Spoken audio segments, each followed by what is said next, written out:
Hi friends, welcome to Karthik Telugu news. ఇవాళ EPFO గురించి ఒక ఇంపార్టెంట్ అప్డేట్ న్యూస్ అయితే రావడం జరిగింది. దీని గురించి మరిన్ని విషయాలు ఈ వీడియోలో తెలుసుకుందాం. దయచేసి ఈ వీడియోని ఎక్కడ స్కిప్ చేయకుండా చివరి వరకు చూడండి ఫ్రెండ్స్. అలాగే మా ఛానల్ సబ్స్క్రైబ్ చేసుకొని మాకైతే ఒక సపోర్ట్ అయితే ఇవ్వండి. వివరాల్లోకి వెళ్ళినట్టయితే మరికొద్ది రోజుల్లో కేంద్ర బడ్జెట్ ప్రవేశపెట్టనున్నారు.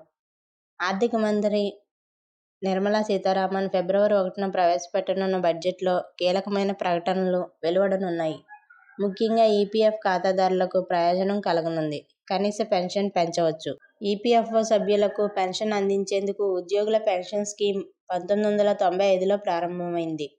కనీస పెన్షన్ రూ.1000 నుంచి రూ.5000 పెంచాలని ఉద్యోగ సంఘాలు డిమాండ్ చేశాయి. కానీ రూ.7500 పెంచాలని కార్మికులు కోరుతున్నారు. ఈపీఎఫ్లో 2 రకాల ఖాతాలుంటాయి. పదవీ విరమణ చేసినప్పుడు ఒకేసారి విత్డ్రా చేయడం. రెండోది నెలవారీ పెన్షన్. యజమాని నుంచి అందే 12%తో 8.33% పెన్షన్ ఉంటుంది.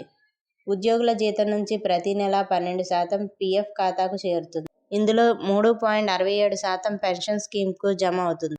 ఇక ప్రైవేట్ రంగ ఉద్యోగుల అభ్యర్థనను సైతం కేంద్ర ప్రభుత్వం పరిశీలించే అవకాశం ఉంది. లక్షలాది మంది ప్రైవేట్ రంగ సిబ్బందికి ప్రయోజనం కలగవచ్చు.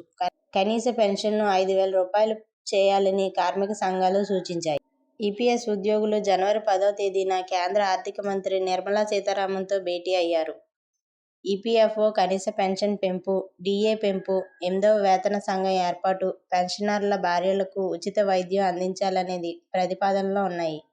వీటిలో 8వ వేతన సంఘం ఏర్పాటుకు ఆమోదం లభించింది. 2014లో ఈపీఎఫ్ కనీస పెన్షన్ రూ.1000 ఉంది. అయితే ఇప్పటికీ 36 లక్షల మంది పెన్షనర్లు ఇంకా తక్కువ పెన్షన్ పొందుతున్నారు. ఈపీఎఫ్ఓ పెన్షన్ పథకానికి సంబంధించి కనీస ఈపీఎస్ పెన్షన్ రూ.1000 నుంచి రూ.7500 పెంచాలని కేంద్ర ఆర్థిక శాఖ మంత్రి నిర్మలా సీతారామన్ డిమాండ్ చేశారు. దీంతో కేంద్ర బడ్జెట్ ఫిబ్రవరి 1న రానుంది. ఈ బడ్జెట్పై అన్నదాతలు, కార్మికులు, యువతతో పాటు ఉద్యోగులు పెద్ద ఎత్తున ఆశలు పెట్టుకున్నారు. అన్ని శాఖల ఉద్యోగులు ప్రతిపాదించినట్టే ఈపీఎఫ్ఓ నుంచి కూడా ప్రతిపాదనలు సిద్ధమయ్యాయి. సో ఫ్రెండ్స్, ఇది update news. Thank you friends.